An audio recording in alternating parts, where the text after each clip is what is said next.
ഞാൻ മോശക്കാരനാണ്, പക്ഷേ ആമീൻ പറയുന്ന മുഅ്മിനീങ്ങളും അവരുടെ ആമീൻ കൊണ്ട് ദുആക്ക് ഉത്തരം നൽകണം അല്ലാഹ്.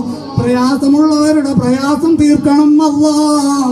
ജീവിതത്തിൽ സന്തോഷം നൽകണം അല്ലാഹ്. കുടുംബത്തിനും ജോലിയിലും എല്ലാത്തിനും ബർക്കത്ത് നൽകണം അല്ലാഹ്. ഞങ്ങളുടെ ജീവിതവും നടത്തും ഒരാളെ തൃപ്തിപ്പെടുത്താനോ ഒരാളെ പൊരുത്തപ്പെടുത്താനോ അങ്ങനത്തെ ഒരു ചിന്തയുള്ള ജീവിതമാക്കല്ലേ അല്ലാഹ്. ഈ ദുനിയാവ് മുഴുവനും ഞങ്ങളെ കൈയൊഴിഞ്ഞാലും ഖാലിഖായ നീ ഞങ്ങളെ കൈയൊഴിയരുതേ അല്ലാഹ്. നീ ഞങ്ങളെ തൃപ്തിപ്പെടണം അല്ലാഹ്. ഞങ്ങളെ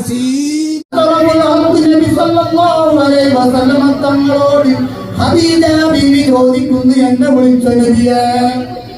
ഉടനെ തന്നെ പറയുന്നു, ഞാൻ വിളിച്ചു. എന്നിട്ട് റസൂലുള്ള പറയുന്നു, ഹദീജ ഇതാരാണെന്നറിയോ?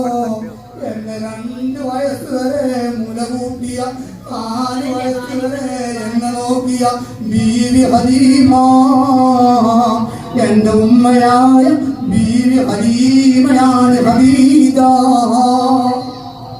എന്ന് മുഹമ്മദ് റസൂലുള്ളാഹി സ്വല്ലല്ലാഹു